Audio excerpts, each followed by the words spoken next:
Good morning, Matt. Good morning, Jack. We had a little talk in advance of the recording to say hello this morning, and this is our second time together. And I'm thankful and appreciative for your time and our interaction and your insight and participation. Just like anyone listening, the chance to grow and let go tends to come in the honest exploration of what happens between us.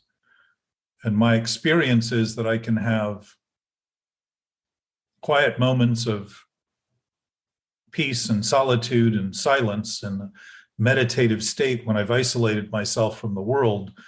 But then when I step back into it, I often find irritations and complications that I thought were dealt with during my solitude.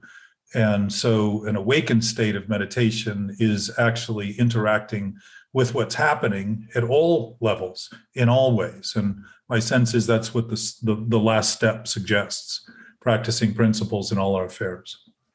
So that's what we're here to talk about, to explore, to discuss, and see if the words we use can point the direction without actually getting there, simply because if we're present, we must already be there. And it doesn't take our words to do anything more than simply point to something somewhere that must be here now, that may be inexplicable in words, but if known, would be known to all if they are willing to notice what's actually happening. And that would be my suspicion, as everybody already knows. We're just not good at admitting it and experiencing it because our preoccupation with thinking tells us so many other things contrary to that fact. So good morning. Good morning. I expect and maybe presume. Yeah. So you had some thoughts about last week and or our last conversation, and I wanted to focus on your notes and your thoughts so that we could continue feed off of the original conversation we had. Yeah, from your meeting on Sunday, I loved your math metaphor because it helps me visualize.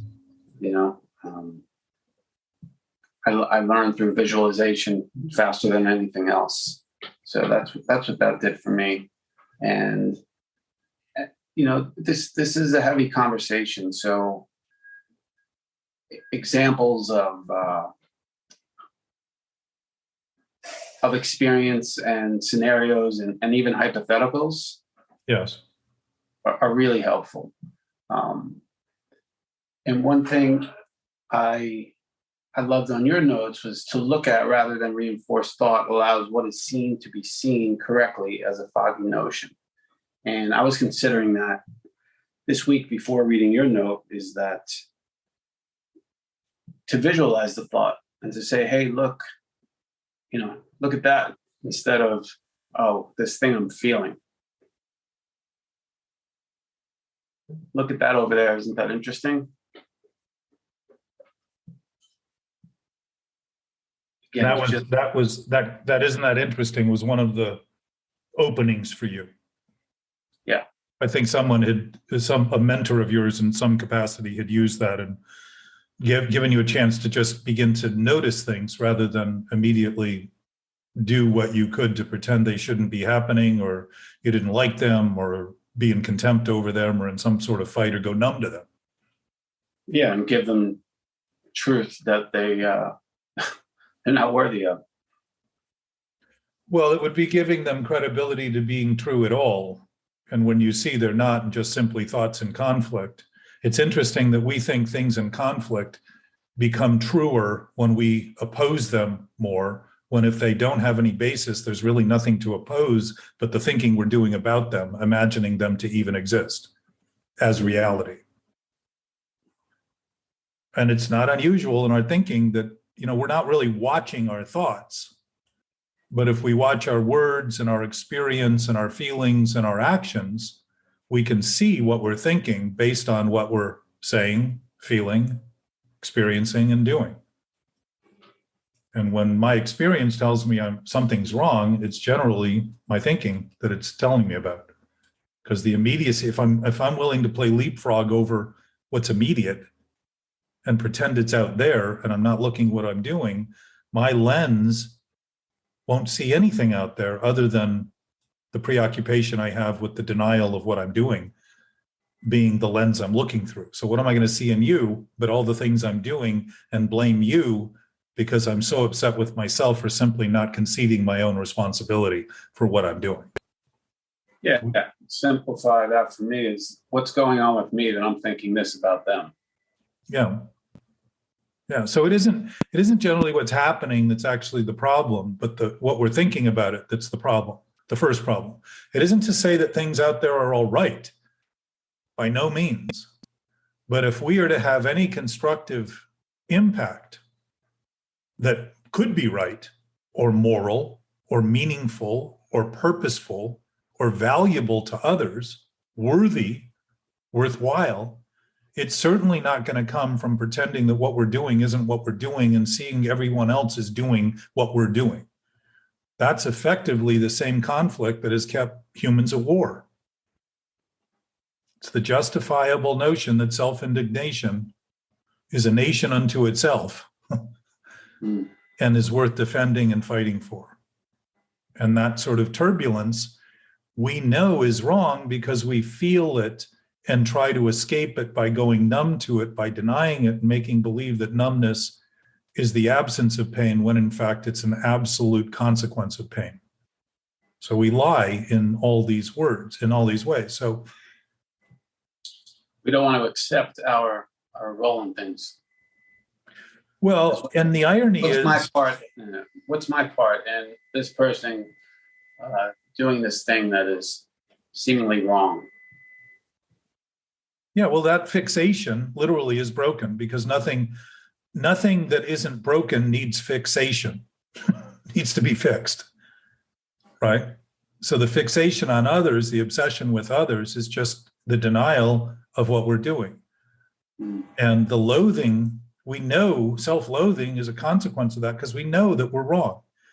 And we know what we're doing is hateful and spiteful and contemptful. And it isn't what we're doing to others to begin with that's spiteful and hateful and contemptful. We're using what we're doing to others to try to pin the tail on the donkey as though they're the donkey when we are the ones with the tail, telling the tale. When you say we, do you mean humans? Humans in general, or the ones willing to have this conversation?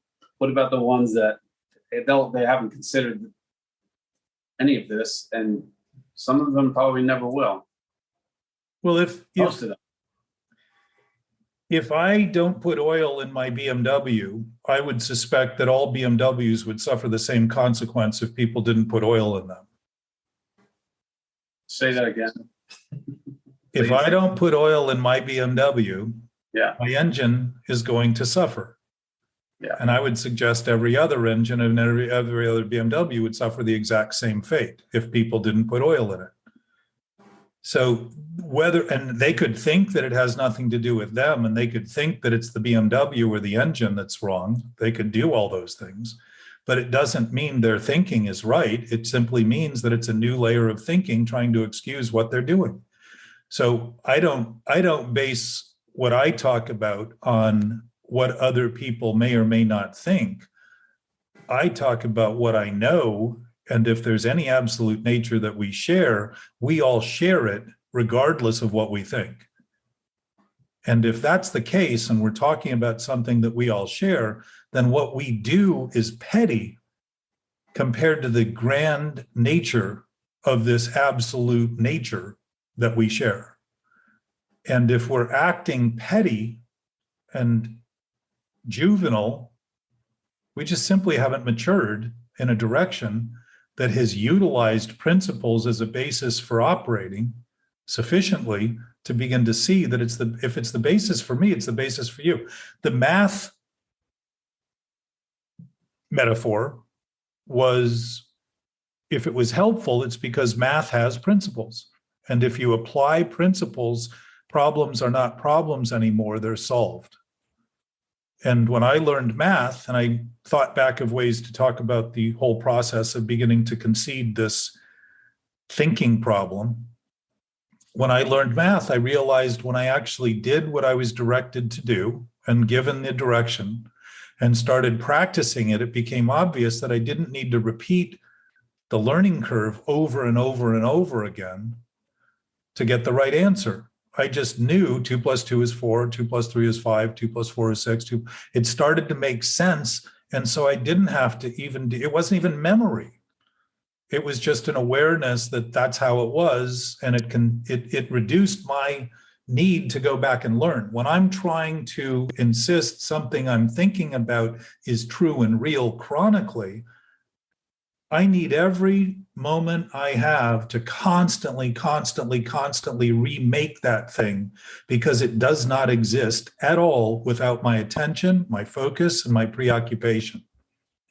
And if the time I'm spending in the present, which has everything, is spent on absolutely nothing, it's no wonder I am loathing the self who is doing that and feeling a lack of self-worth and feeling alone, because the principles I'm basing it on are a lack of principles. My substance has become nothing, and I have no basis in what I'm doing other than the perpetuation of doing it. And that's a sickness. That, I would say, is an addiction and a disease and a mental problem. Sounds like one. So insanity is often defined as seeing and hearing things that aren't happening. If the time I'm spending in my brain talking to myself are filled with thoughts about others that aren't true, that I'm using to excuse myself, then I'm seeing them as what they're not. So I'm fantasizing about them, thinking it's reality and truth. And the voice I'm talking with is speaking in terms that has no basis. So I'm listening to something that isn't really happening other than the repetition of my own insistence. It's happening because I'm making a lot of noise and chatter about it, which is all about rationalization and justification and a continuation of developing narratives that support the contention I'm making to justify why I shouldn't be, ironically, and maybe not ironically at all, in perfect order. I'm making all those stories to justify why I wouldn't be where I am with what I have if it wasn't for this, that, or them. And yet, the whole time I'm doing that, I'm exactly where I am with what I have. That's nutty. Yeah, it's just running that story. And to the issue last week about you saying you felt overwhelmed when you got quiet, my sense is, as we talked about briefly during the week, that those moments are actually beginning to see and witness that beyond the cup, beyond the story, beyond the chalice of this sacred conversation we've been keeping in our head, when we feel overwhelmed, we're actually starting to see that those limits don't really exist, that we're actually looking from a point of view beyond those limits of those thoughts. And it feels overwhelming because we realize the thinking is not going to make sense of this at all, because there is already perfect sense made in that knowing nature. It doesn't take thinking. And there is fear will come up. And for me, it came up. I had a panic attack when I saw that. My whole body lit up. Mm-hmm. I like the visualization of the chalice overflowing. Well, that helps. I appreciate that you mentioned that, because that may help to bring tangible considerations to the conversation. Because if I'm doing it solely in words, it is not always, it may seem more abstract than if there are connections to it. But again, it shows how connected we are to the images we create and the ideas we have, to begin to justify that the ideas we have and the images we have aren't true or real anyhow. Yeah. But it can let it go. Math, you mentioned the conversation we had on Sunday. Math is interesting because when I apply principles correctly, it's a building process where every day gets easier because I'm taking steps into a new adventure within the mathematical potential. If I'm good at addition and arithmetic, I'll probably have a good basis for algebra. Certainly, I'd have a better basis for algebra than if I had no basis in arithmetic. Yeah. And if I have a good basis for arithmetic, then I can get to the holy grail of algebra, which is calculus, and start to see the simplicity and fluidity and the ease at which calculations can be made without going through the lengthy process and the step-by-step and applying the rules and the orders that are outlined in algebra. And it just becomes easier. It doesn't mean the challenges are less, because in fact the challenges grow, but challenges in the learning respect are an adventure rather than feeling like I'm being condemned because all I'm doing is getting better at being worse by reinforcing ideas that are not good. And my normal feeling better was just getting better at defending and denying and resisting and fighting and reacting, rather than, and defining my irritations so that people knew who I was, until I realized that's not actually who I am. That's just the thoughts I have, defined by a self I think I am, that doesn't even exist, other than my own insistence that people watch out for me, because if they get too close, I'm going to be pissed. Anger is probably a good indication of something we're doing that's wrong, because it doesn't tend to happen when we're thinking correctly and we're not in turmoil. We tend to be upset because we're not set. The setting, the place setting is disrupted. It's wrong. I remember of something I heard recently in a meeting where fear and resentment comes from the insecurity of my current state, of my setting. I'm worried about things that are going on with me right now, so I have to look at the wrong in someone else or something else, and regret the future because I'm not happy with where I am now, or it just doesn't feel good, or it's creating anxiety, all of that. But we can't be happy with the self we think we are when we make believe it's who we are. There's no possibility in that at all, because it doesn't even exist except to the thinking we're doing. And the irony is we use pain to justify it being real, when it's just mental anguish we're creating by opposing. If we constantly in mathematics through our whole time in school thought that 2 + 2 was 5 and kept applying that all the time at every level, we would never do well in any of the subsequent classes. So graduation would be difficult. Progress would be difficult. Attaining something would be difficult. And to continue to rewrite the script in a new way and think we're getting better, all we're getting better at is being worse in our own thinking. We're not being worse in our nature, we're just being worse in our thinking. And it seems to be who we are, because the idea that a thought, that I can make a thought true and real that's wrong, ends up having me make believe who I am is what I think. And now I have to fight for my life, which is why people kill themselves often. They're trying to kill the life that doesn't exist to stop the thinking that they can't seem to undo. Yeah, I respond to that. I also heard in a meeting a long time ago when I first came in that an addict who commits suicide, it's really a homicide, because it's the person trying to kill the addict. Well, and suicide is actually the only homicide that can't be criminalized. Mm-hmm. I'm thinking you're saying this and you're relating it to math principles, and I'm thinking, how do we get this to the kids? Meaning, how long before, or what are the chances that it could be included in a curriculum? Principles of thinking.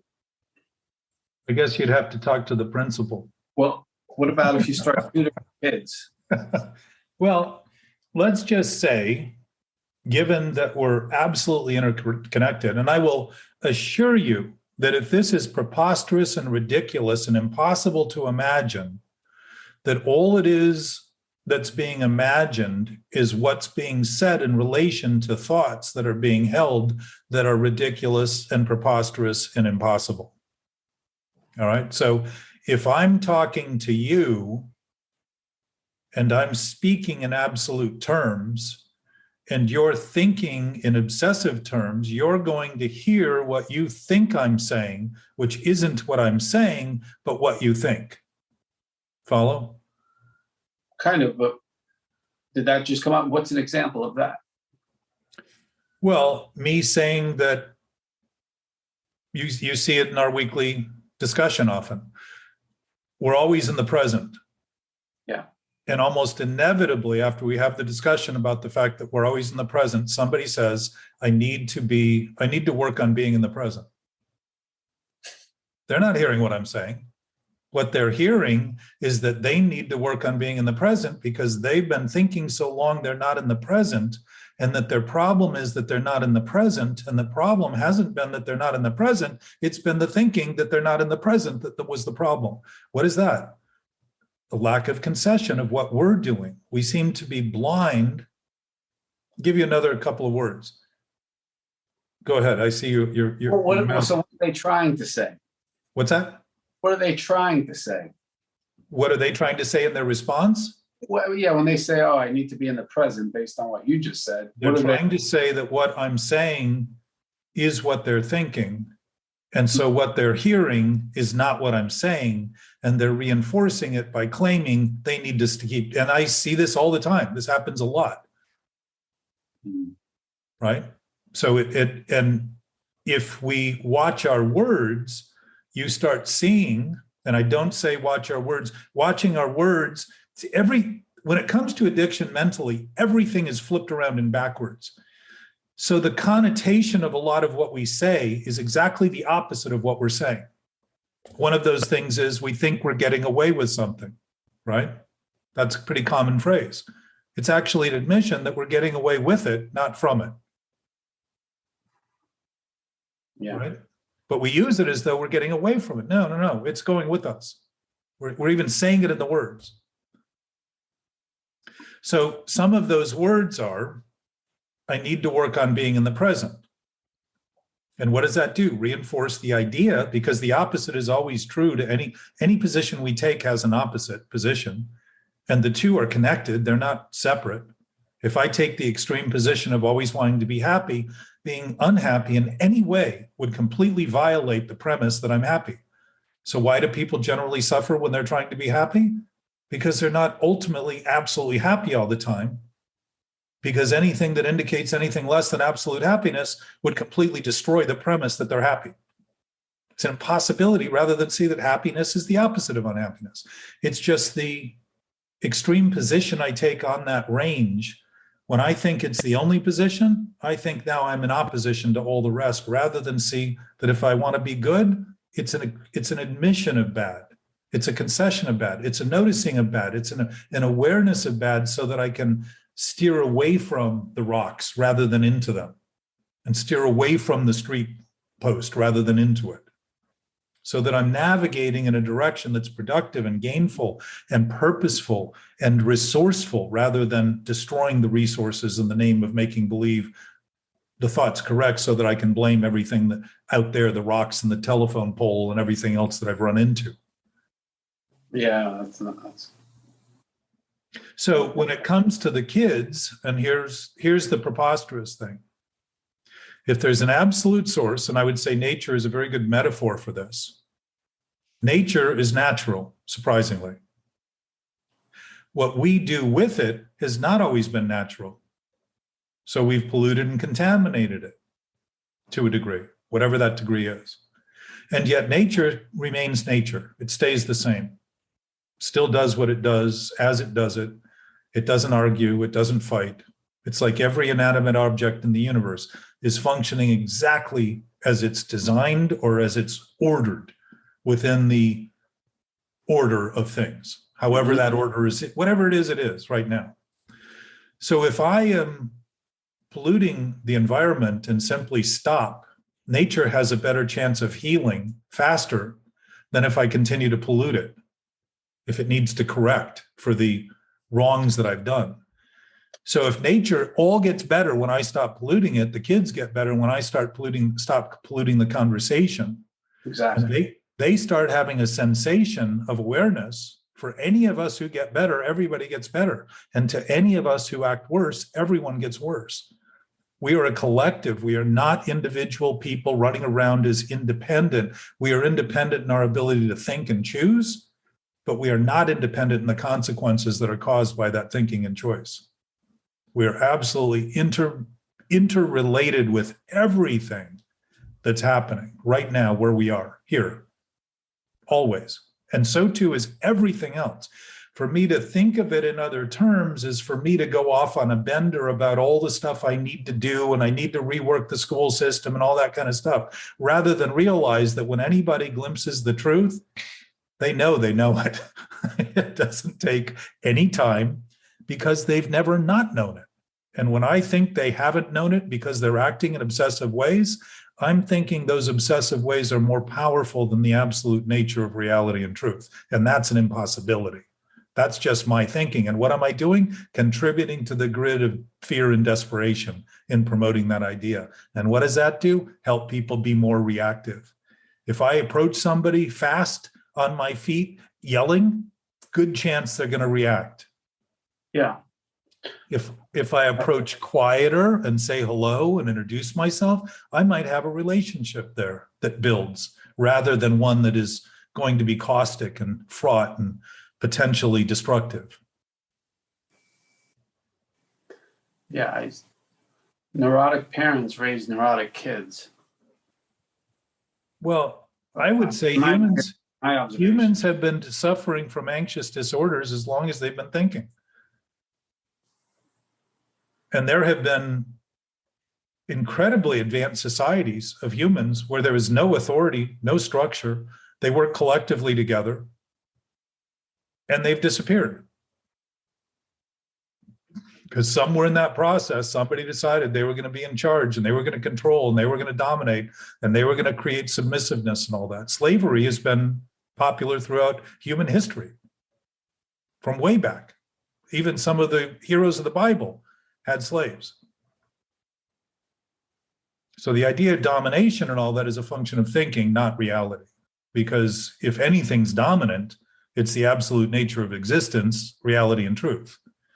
Because it's primary to existence. We wouldn't exist if it weren't for that. So for us to think that somehow we're the dominant species, when the thing that even allows us to consider being dominant is something that we absolutely share in indivisible, equitable terms, then we've got a problem in thought. As you're saying that, though, I'm thinking, isn't that natural? I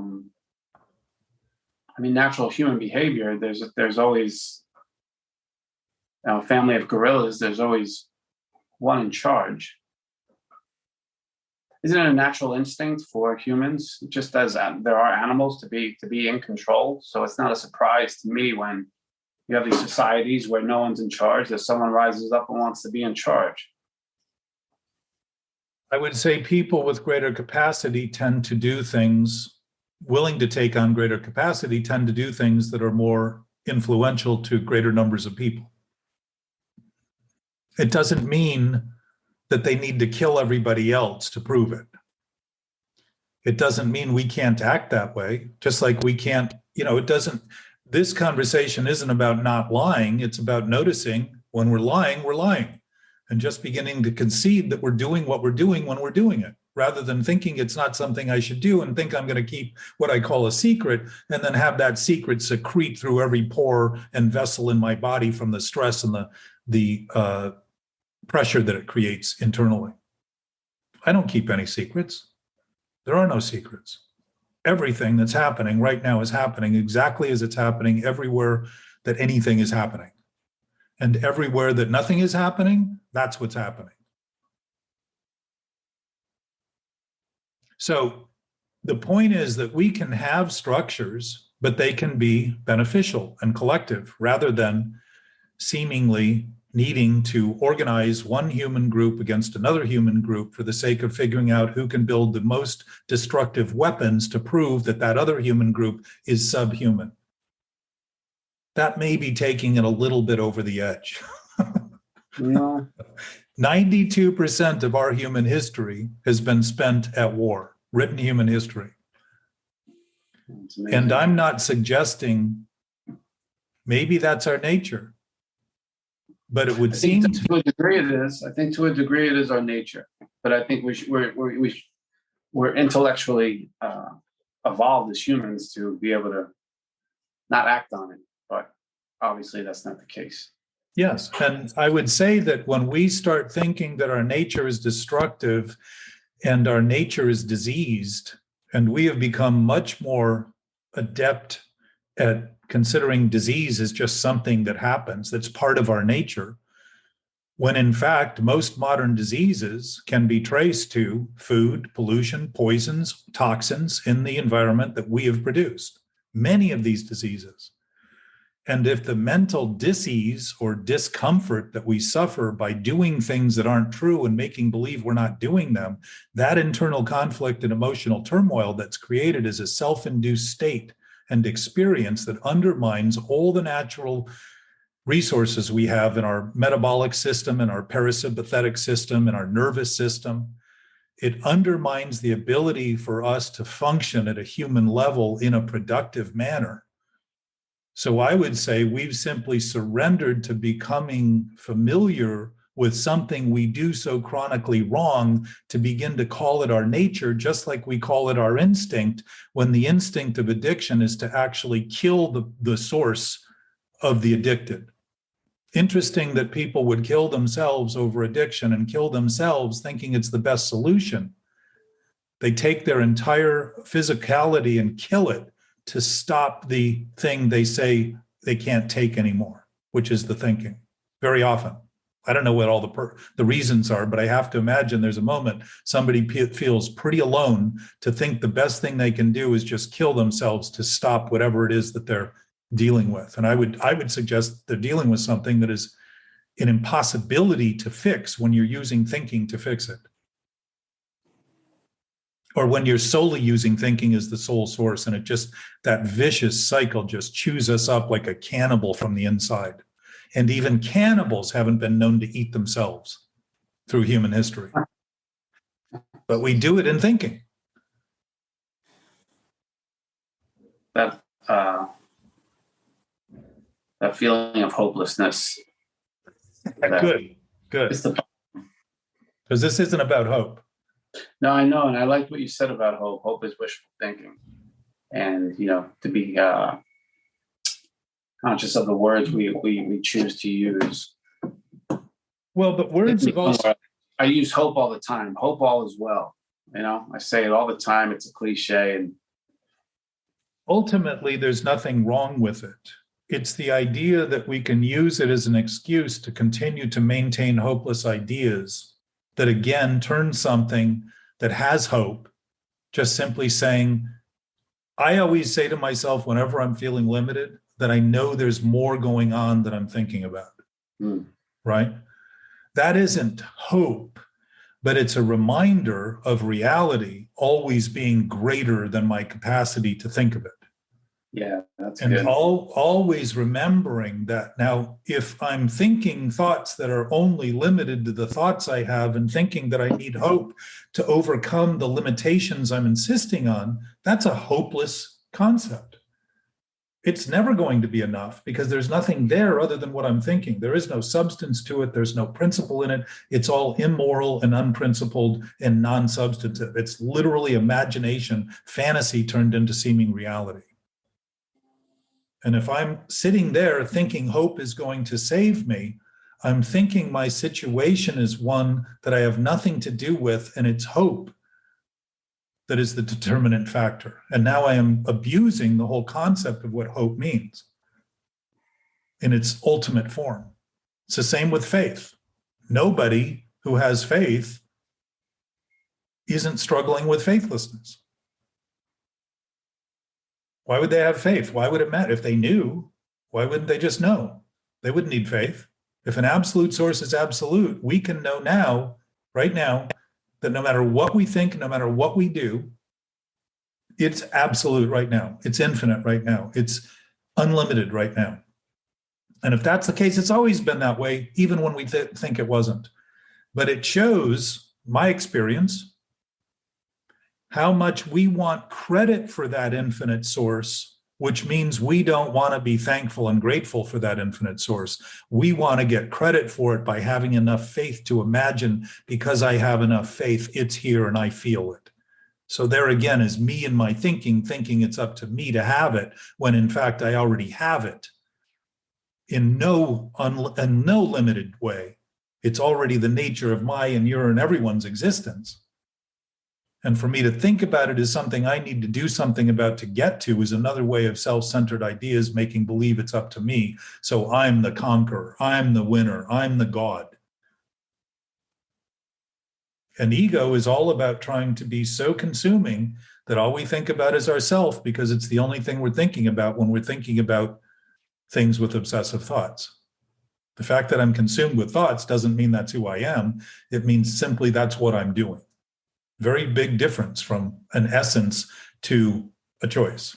Yeah. A will. Self-will are the choices we make based on the thinking we think we are. Since that thinking is the identification of the self we think we are.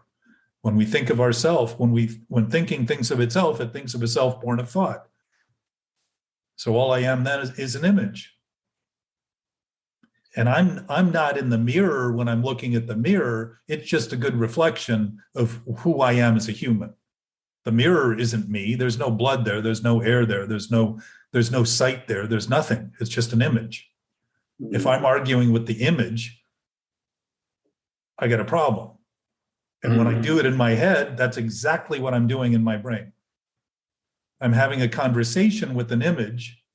And when people say I'm talking to myself, who am I in that conversation, in that sentence? If I am talking to myself, there's two people involved. That's schizophrenia at the root. If I was talking, I'd just say I'm talking. You made a comment, I think in one of the meetings, that it's less insane to talk to yourself out loud. I've never heard that, and I thought that was very intriguing. Well, that happened because I was walking in the midst of my writing and trying to clarify some of these things and put it on paper so I could keep the thought still for a minute, which I think writing is a very good way to do that. Yeah. And in all of the glory of everything I was seeing, I saw a guy talking to himself, and my first thought was, he's crazy. And then I immediately thought, who the fuck's crazy? I'm talking to myself about him being crazy, and he's at least admitting he's talking. He's at least publicly displaying what he's doing. And I'm thinking about it privately to myself with contempt. And that was a huge dawning on the fact that conversation I was having with the self in me was the thinking I was doing. And it was a revelation of beginning to see that there was a lot of thinking I was doing that I don't even think I'm doing, which is where the real motives of this addiction are seemingly buried, so that we can pretend because we don't see them, they're not happening, just like we pretend that there's no pain when we go numb. That denial gives us this immediate sense of gratification because we think it's not happening for a second, and yet the pain builds in time. So we need to deny more. To an addict, what does that mean? I need to drink more, I need to use more, I need to do more of the addictive, compulsive thing to make me feel better, because behind the scenes, the problem is growing because I'm not treating the problem, I'm treating the symptom. I'm treating how I feel about it. And when I feel wrong, I want to feel right. So what do? Intoxicate myself with things that I'm preoccupied with. Yeah, when you talked about your panic attack and that, I don't know if you would consider it a white light moment. For me, I had a similar when I realized I couldn't deny that the cup of denial had overflowed. You know? And there was no putting, it was a can of worms. Denial is mental. And then my addiction went into things progressed quickly after that. Yeah. Realization.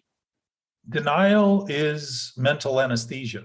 And when things are seen the way they are, just like mathematical problems, when they're understood, they aren't problems anymore. They're just exercises. Right? When they're seen as they are, all of a sudden the seeming power in them dissipates because they're not being seen as they're not. A lie is only maintained as long as I make believe it's true. I think that thing has power, as though the lie has power and not the seeming power I'm giving it by paying all my attention to it. My attention doesn't mean it has power. It means that I'm delusional and promoting an idea that has no basis for the sake of trying to justify my own lack of complicity, my own lack of responsibility, my own lack of guilt, my own lack of shame for doing the thing I'm doing while I'm feeling guilty and shame for doing it. But that clarity that you just described, when something's seen clearly, it's very hard to go backward in that mental awareness when you've been maintaining this lie, this fight, and all of a sudden you see it from outside of it and say, oh, that's ridiculous. That's crazy. Right. So I need more to keep that denial going. Yeah. So we either get better at getting worse, or we can get better at getting better. And typically, for instance, when wrong is wrong, it's right. There's no conflict in that. When you allow wrong to be wrong in your experience, it's just wrong. That's it. There's nothing wrong with that. What's wrong is trying to make it right, trying to pretend it's not wrong, trying to pretend it's something else, trying to make it look better, trying not to tell anybody, all those things is what's wrong. It's not the wrong that's wrong. The wrong is wrong. So when wrong is right, it's wrong. When right is wrong, it's wrong. When right is right, it's right. When wrong is wrong, it's right. But my suspicion in that is that right is our nature, because the difference between right and wrong is that one can be applied usefully, which means that I can be productive, which means that if I'm productive today, I'm going to build on that productivity, just like I'm going to go from arithmetic to algebra in a smooth transition if I bother to apply the principles today. I will grow on that basis that's stable, that's peaceful, that doesn't demand anything of me because it's given me everything. It's my nature to be intuitive, to be knowing beyond reason, which is what intuition is. Intuition isn't an analytical comparative process. Certainly there are things used to call intuition that process of experience where we start recognizing and things can be predictable, right? And it's easy to predict things when you say they're unpredictable. That's one way of predicting things.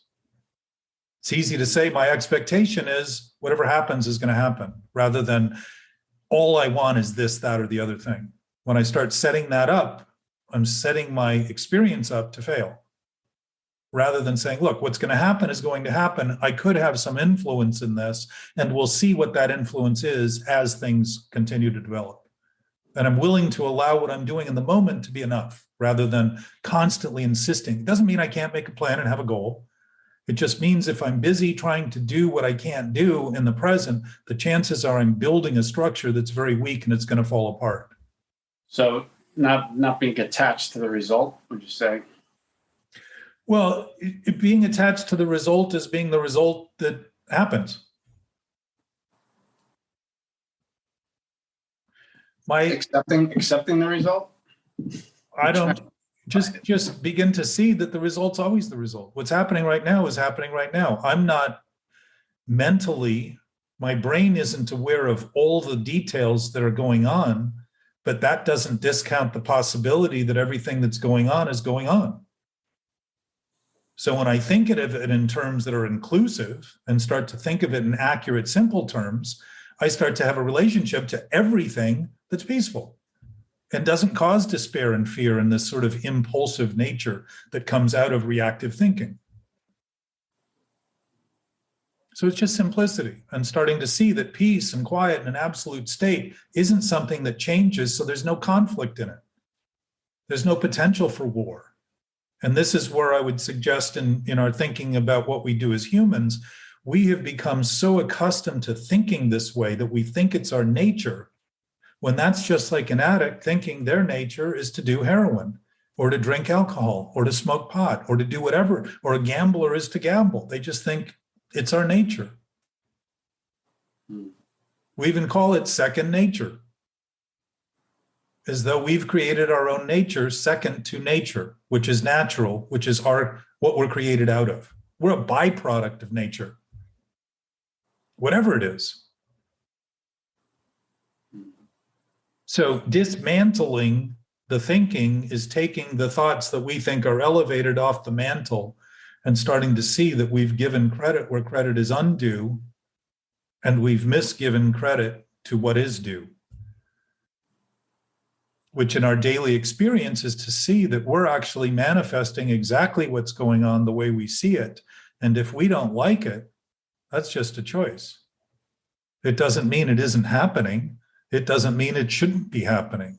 It means it's happening and we have ideas about it that we don't like. That's it.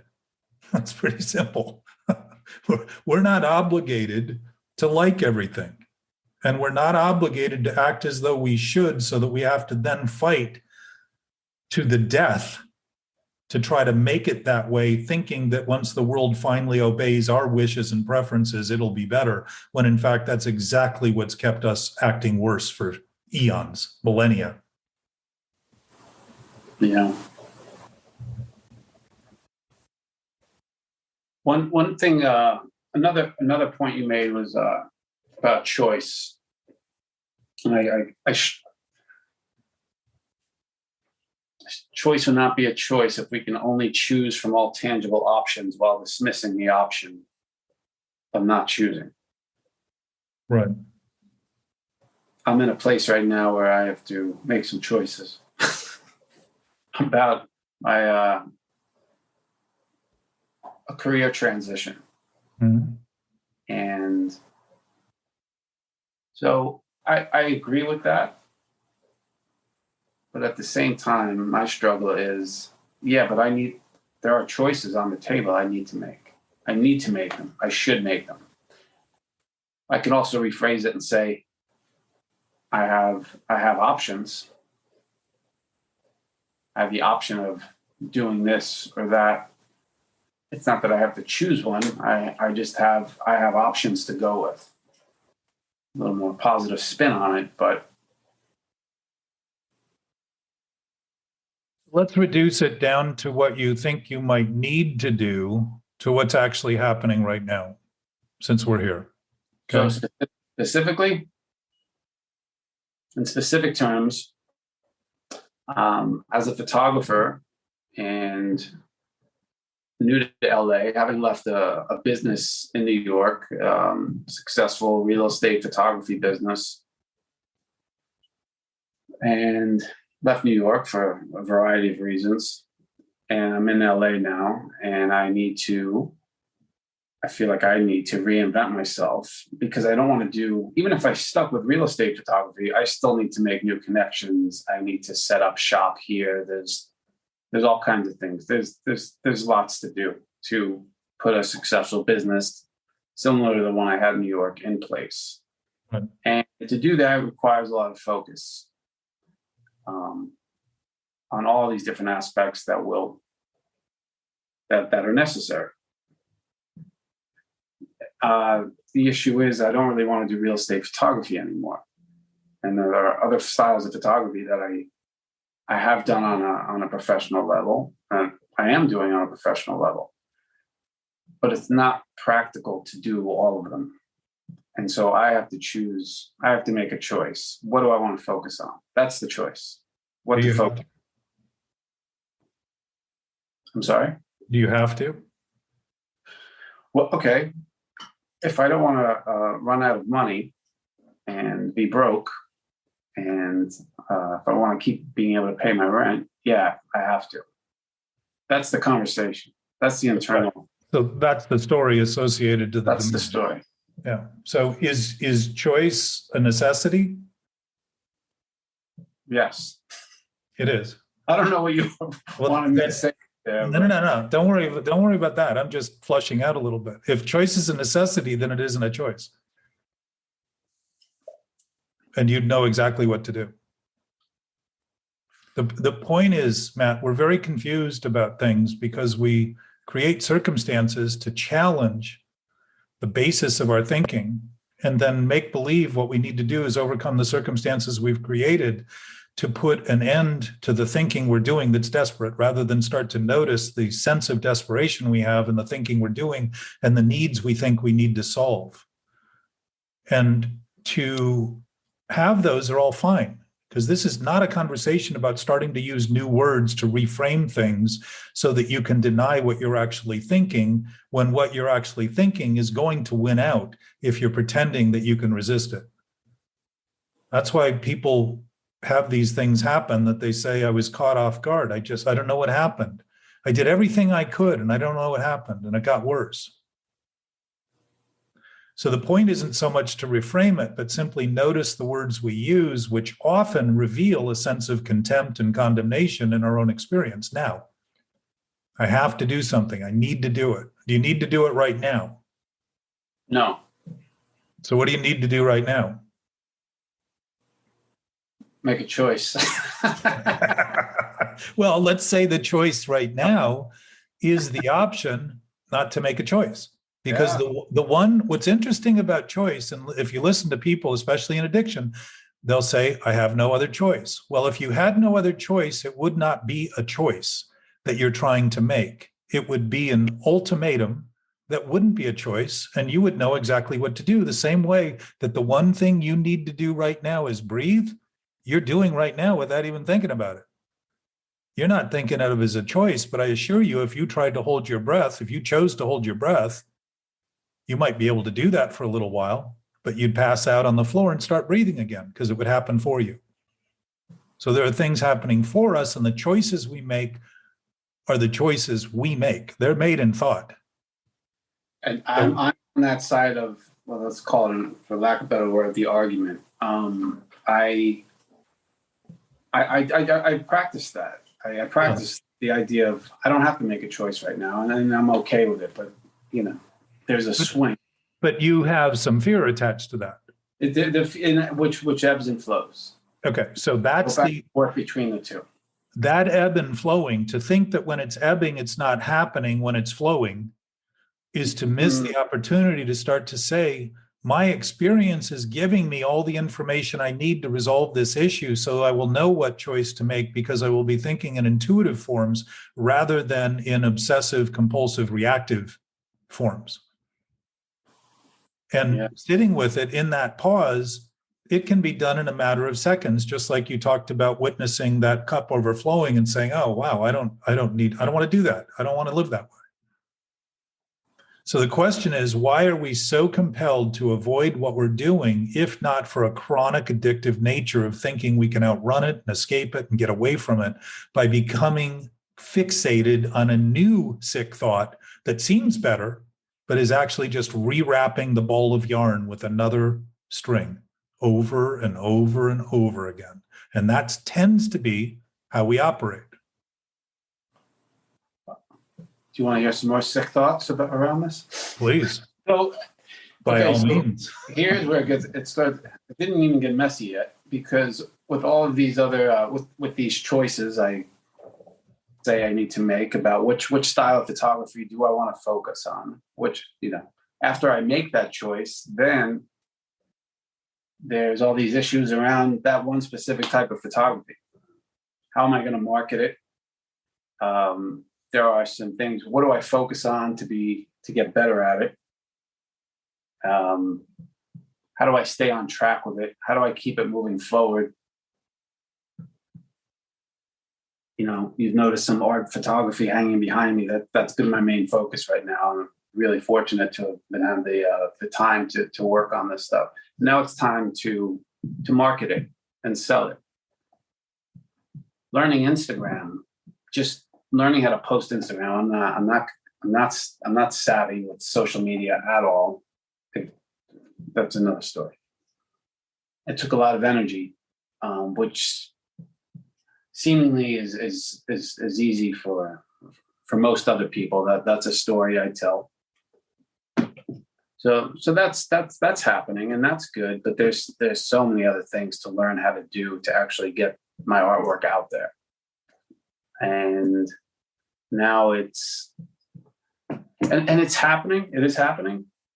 Steps are being taken, but my story is it's going too slow. Of course. And I'm not doing it correctly, and I'm not doing it as efficiently as it should, because I measure myself to other people. I watch them. Well, you will only measure yourself to things that will hold you in contempt, since what you're doing is contemptible in thought. No. What? If your thoughts are condemned, you're going to find only the thing in others that they're doing better than you, so you can hold yourself in the state you're in, which is to think you're less than, because you're not doing what they're doing. You don't notice out there that there are people doing less than you're doing, who are worse at what you're doing, and saying, wow, there's a big range of people. You're not seeing it in proportion. You're seeing it with the disproportionate nature of contempt being your source. So I would say that's what you're thinking now. That contempt is a brewing cauldron that has you think what you need to do is something stupid fast to fix it, rather than begin to see that this is actually a window of opportunity to begin to actually sit. And even just talking about it, Matt, this stuff is not easy to talk about and open up and be honest about, because there's vulnerability in there. Why? Because we've been defending that weakness for so long that we thought the defense was strength when it was in fact denial and lying about what was actually happening. And the fact is that we are vulnerable creatures, and it does not take much to wipe any of us out. And every day we go to drive and make believe that somehow nothing will happen to us when we're doing the most dangerous thing we generally do at any time during the year. We act as though it's all going to be fine, and we don't pay attention to the roadmap of our own experience to guide us to the undoing of those thoughts we have that are landmines, making believe that somehow we need to walk carefully and hop over them because we're so afraid to make the wrong decision.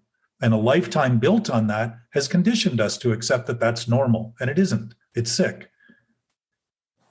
So you're an artist. Yeah. I have known and worked with lots of artists. When I got to Venice, I had no experience in the arts at all. And a guy told me he was a painter. And I said to myself, the guy can't be painting anything. He never leaves his apartment, his studio. I didn't realize he was a painter. I thought he painted apartment buildings, houses, bedrooms. I didn't have no experience at all. He was a painter.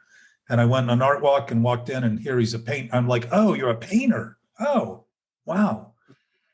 So my experience is my artist friends don't do their best work when they're stressed. They do not produce things that are awe-inspiring for others when they think they have to. And when they start acting like a machine for the sales point because they're trying to live up to their lifestyle, they start producing the worst work of their careers. Yeah. Because art is ultimately the ultimate expression of the immediacy of potential that we have to express ourselves in ways that are bountiful and inclusive and gainful. So something I've learned, and I got sober and had no understanding of money at all. I was a complete idiot when it came to money. I always spent more, thinking that if I spent more and got out of the jam, God really loved me. So think of that cycle. God only loved me when I act my worst. And so I went to a couple of Debtors Anonymous meetings, which talked about money and talked about freedom from money and talked about the things you do to both have money and also be free of the money, because you're starting to think of it in responsible terms. And one of the things I tell my guys is that if you have a talent for something and you know how to make money with that and you want to transition into something else, isn't it odd that we think about completely giving up the one thing that we're good at that's productive in the name of doing something that we've never been productive at and wonder why we're afraid? Rather than do it in steps and say, I could probably make X number of dollars a month and pay my bills. We are not good when our physical needs are not met, humans. We're in fear. Maslow's hierarchy of, how did he put it? Hierarchy of needs, starts with breathing, eating, the most fundamental things, shelter, society, all it builds up there to self-actualization. We don't function well when we're under threat. And when we are the greatest threat to our functional capacity, we are at a huge potential liability to everyone else, including ourselves. We are not thinking in our own good. We are not thinking for ourselves. We are thinking in ways that are going to hurt others in the process, and we're going to be hurt too, largely because if I'm good at denial, I have to wait for a problem to become so horrendous that I finally notice it and say, maybe there's something wrong with what I'm thinking. Rather than start to notice the immediacy of my own doubt in the moment is telling me that right now. In any way I think about something, I immediately have doubt and uncertainty if that thing I'm thinking about is half-baked. Doesn't mean it can't be baked at some point, but if at the point I'm thinking about it, I'm having that experience, and I think what I need to do is overrun it and get bigger and better and do all that other stuff, I'm just creating the American nightmare, not the dream. Right. And realizing a dream is not a dream.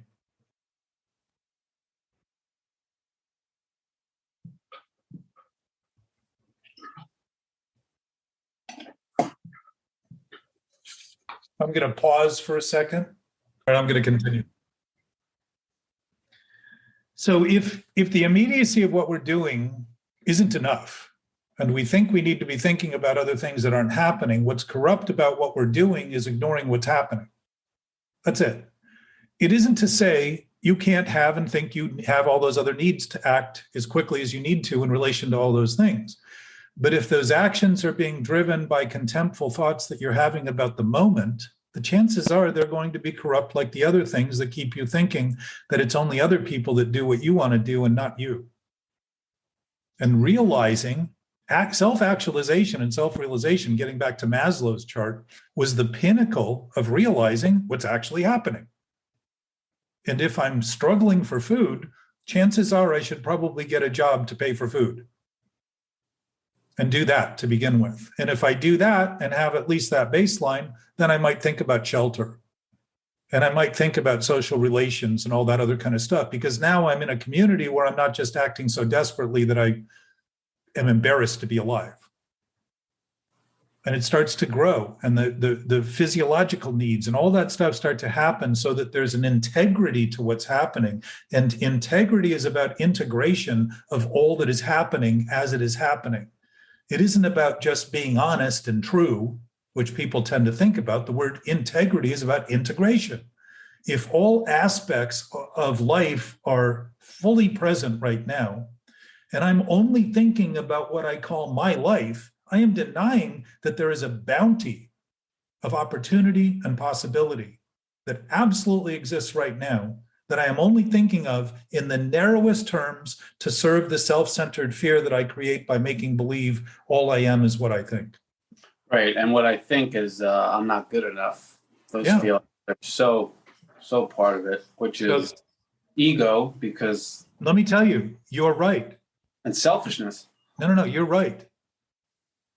You're not good enough when what you do to make believe who you are is what you think is enough. And that feeling, here's what's interesting. Those feelings... Repeat. You want me to rewind?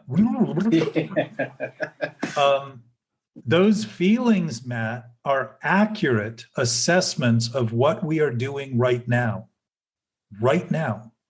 And when you think who you are is all you think, you are right. You are not good enough. Because there is no good in an idea that is corrupt and devoid of any substance. Nothing. There's nothing in a lie. Your feelings are accurate assessments. Self-loathing is loathing the self we think we are. Why wouldn't we?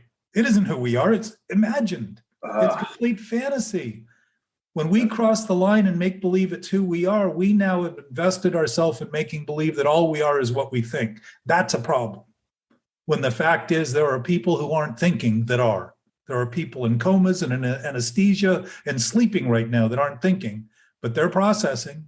They're not thinking about their thinking necessarily, but they're alive. They're with us. They're part of this landscape that we all share. We literally mistake the cues of our body's language, and our functional literacy is based on reading the language that our body, the alarms, the reports, the sensations, the information, we're getting it all the time. We're getting sensory information all the time. And to make believe things aren't happening is to put to sleep the nature of our human existence and wonder why we're dysfunctioning and breaking down and wonder why we don't feel enough and aren't enough, and then create circumstances to prove it, to say, see, I knew I wasn't enough. I failed at this too. And you know how we get there? By relying on the same insane thoughts over and over and over again. At least you're laughing. Don't tell everyone. What's that? Don't tell I wasn't willing to share that. That's heavy stuff, and I know I haven't thought about it like that. Talking about finding contempt in myself, but I've had that discussion with a therapist in the past, and seeing all the things that what other people are better at, but not giving myself any credit for things I might be better at than them. So addiction is taking credit for nothing as everything and giving no credit at all for what is actually due. The fact that we break down under the weight of this thinking is actually good news. Just like if you learn to drive a car and keep running into telephone poles, thinking that the way to get where you're going is running into telephone poles. If you think, oh, that isn't the way to go, you might get where you're going. You might actually have a plan and get there. Yeah, I believe that. It seems so simple and stupid in some of those abstract or those metaphoric terms, and yet we do it blatantly and wonder why we're embarrassed and self-conscious. The self we're conscious of, think of what's interesting about self-consciousness. The definition is an undue appearance, an undue regard for appearance. Why is that? Why would a self that's conscious have undue regard for its appearance if the self had any conscience at all? It doesn't. The self we think we are has no conscience, it has no conscience, it has no morals, it has no principles. It is complete conjecture in our brain. Simply relying on thought to serve itself, and we become the master and the slave of this cycle that just viciously chews us up inside, and we keep thinking the fix is to feel better. And what do? Treat the feeling rather than the source of the problem. That's all addiction is. Our compulsion's treating the feeling. The feeling becomes the problem, and the solution becomes the problem as a result. Because when the feeling is the source of the problem, the solution is ignored because the source of the problem is in the thinking. And actually, it's a lack of thinking. It's thoughtlessness. It's a complete lack of consideration. It's a lack of substance. It's interesting that substance abuse on one end is dealing with substances that are abused, and it all stems from making believe that the thoughts we have about ourselves are substantive. And they have substance. They don't. We have no, what are we trying to do? We're trying to fill something with no substance with substances. Coincidence? I would say not. Coincidence? Yes. Happening simultaneous, side by side, is an example of what we're doing. Are we willing to look at it honestly? Maybe. If we are, we'll see the perfect lesson, that it's now and here and complete and whole, and there's nothing missing in it. Nothing. And we already know it. That sounds balanced to me. I don't go there. Yes. It blows the cover that we thought was there when in fact the only cover was our constant, persistent insistence. Our resistance, our insistence at resistance is what persists. That's it. And the resistance isn't that we're fighting something. The resistance is even thinking there's something to fight. There's nothing there. That's the craziness. That's the insanity of it. It's a delusion. It's a mirage in the desert. And why did people who are struggling for water in the heat only envision palm trees, an oasis of palm trees and cool water? Because it's what they needed. That's what hope tends to be. We're struggling in the desert. We're going to spend all of our last energy getting somewhere that doesn't even exist and wonder why we get there. We feel empty, even when we get what we think we wanted. It's not a coincidence. It's a consequence of insanity in terms of thinking. And I'm not, again, speaking of this as a medical diagnosis, but I think we're able enough to talk about issues that are mental if we're able enough to talk about issues that are physical. When I say I have a cold, I'm not a doctor to say that and don't need to be. And there's probably no reason I can't talk about dis-ease and discomfort and uneasiness and disstabled thinking openly without threat or risk of needing a license. But there is an industry that isn't interested particularly in talking about this openly, because the industry is also treating symptoms to get people to feel better rather than the source. And I'm not suggesting everyone in it is doing that. I think a lot of people are very well intended and doing what they can to help people get better. But in general, when a problem is getting worse consistently, it is misdiagnosed. And that's why, period. We have suicide at an all-time high in our country in almost every segment, including teenagers. Drug addiction is at an all-time high. We have people living on the streets in conditions that would be illegal for any of us to allow a pet to live in on our own property and not be cited by the county or the city and arrested and fined for those conditions. And it's being done in public by the authorities that are supposed to be the ones that enforce the law, claiming they're doing everything they can while they're talking about spending billions of dollars on housing as the solution. That seems a little lopsided. Maybe it's the solution. I don't know. Maybe in 30 years, we'll build enough housing to take care of all the people who are helping get worse doing drugs and having mental problems. But I don't see people out there saying to them, do you have any family? Do you have anybody that might care about you? Is there any place we can help you get that might give you a better support system than being alone and struggling with people who are often violent and predators? This is in plain sight. I know, we step over them. Yeah, we act like they're not there. It's the exact manifestation of doing what we do when we think what we're doing now isn't what we're doing. It's exactly the same thing. And that out there is a manifestation of our collective sickness in our thinking. It isn't an accident. It's not a curse. It's actually a consequence of our collective social thinking.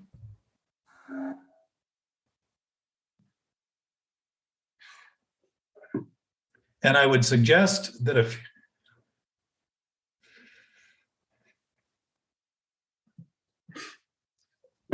you're looking at it accurately, it's sad and it's disturbing. And to act as though it's not is to set in motion the idea that I have nothing gainful I can ever contribute to it at all. And it is a problem that has nothing to do with me. And I am now living in the delusion that somehow I can be separate from all that is and all that are. And that is an impossibility that none of us can ever achieve, ever. We can think we do, but that's the problem.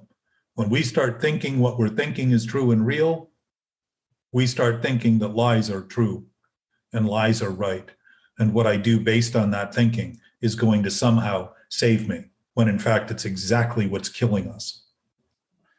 Do you know offhand countries that have the least amount of homelessness? Well, I know that from that, I think his name was Jonathan Harry, who did a thing on addiction and said everything we're doing is wrong.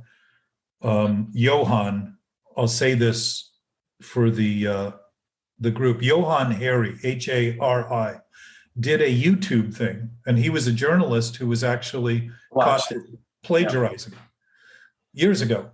And he kind of had a reformation to rebuild his character. He was a brilliant guy and he did some things wrong and he corrected himself. But he started looking at society and he talked about that and what they were doing in Portugal. And for anybody out there interested, there are other ideas that are happening that to the resistance and reactiveness, just like I have when I'm unwilling to acknowledge what I'm doing, society has that same reactiveness because collectively we are feeding into that by pretending there's nothing we can do.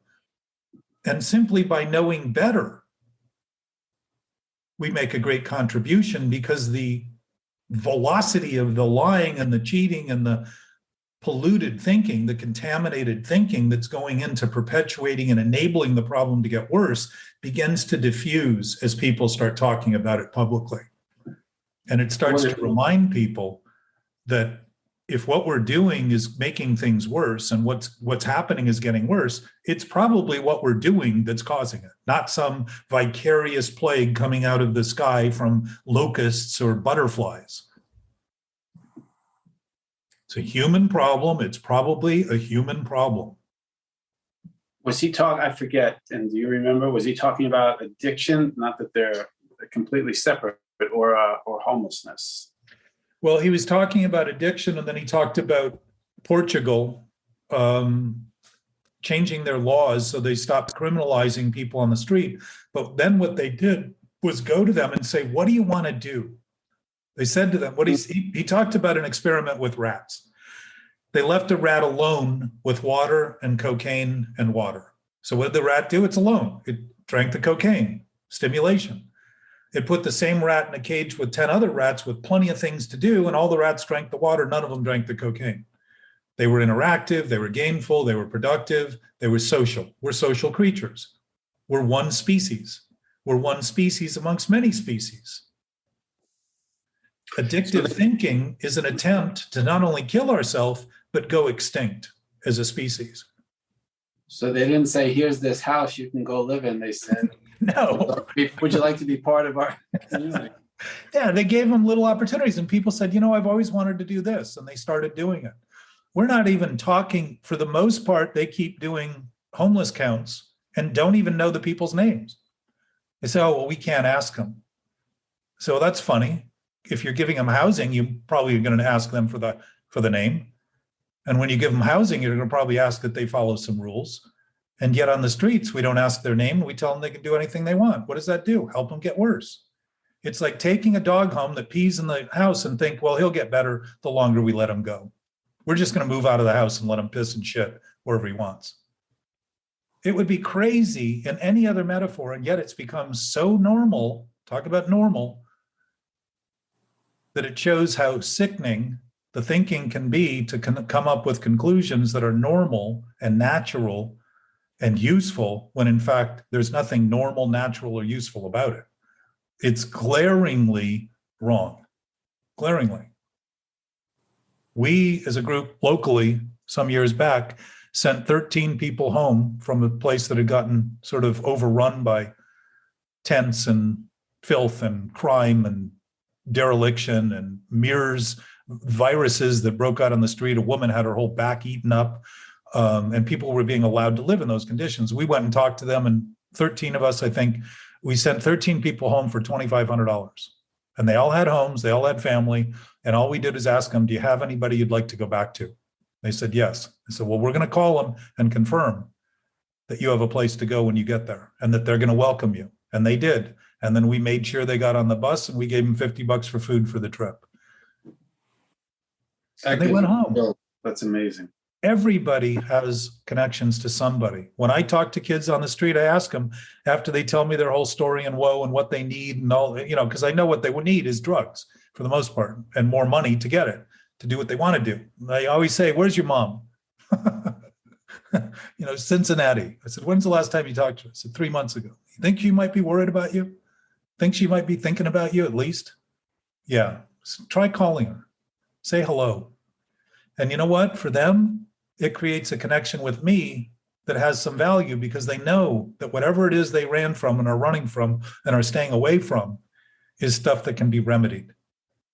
It isn't as bad as it seems when you sit alone and think about all that you're thinking about alone without any input. It's like stagnant water turns to poison. It's one of the elementary aspects of life, water, fundamental to life. But when it sits still and doesn't get refreshed, it turns to poison.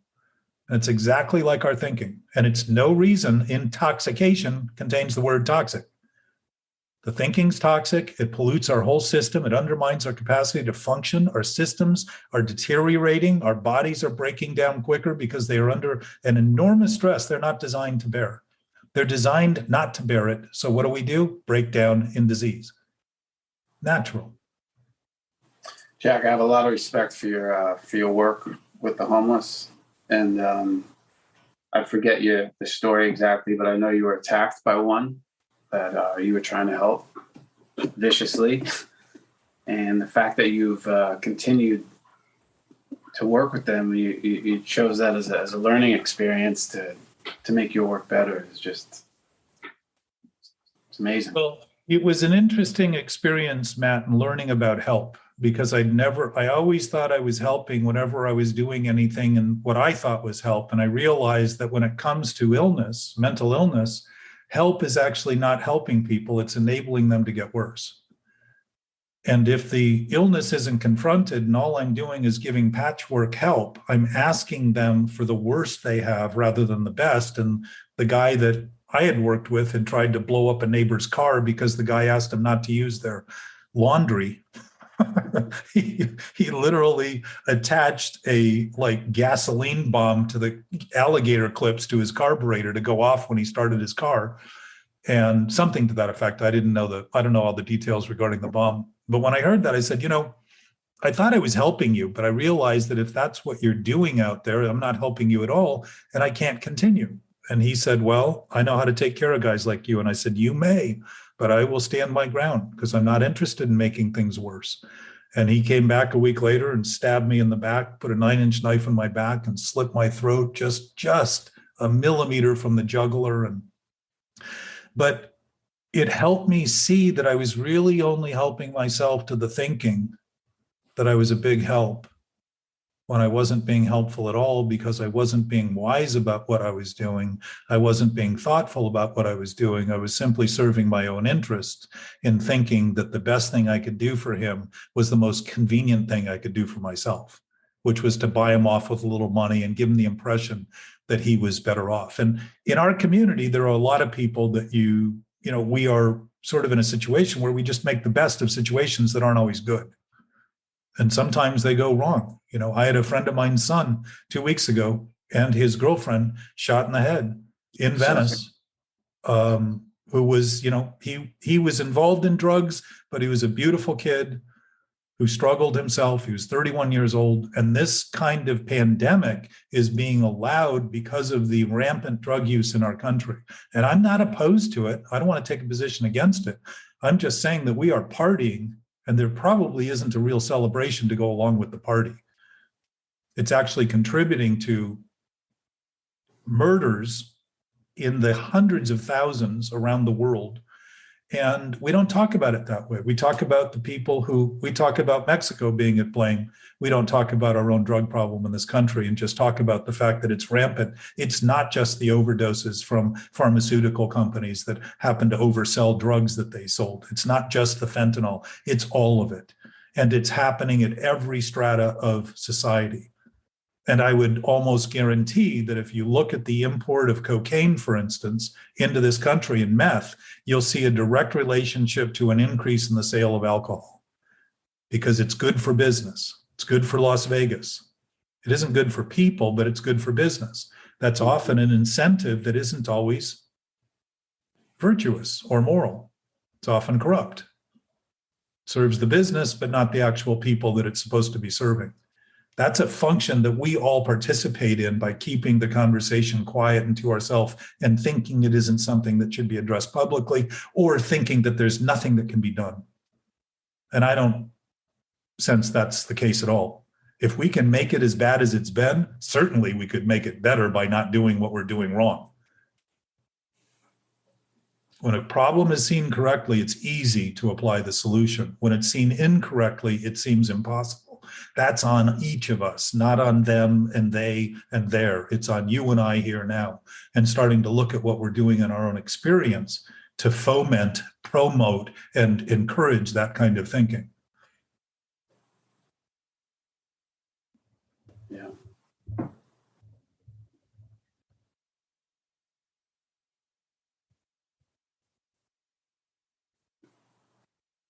For anyone listening, if you relate to the mental obsession problem, there's a good chance you have compulsions that go with that.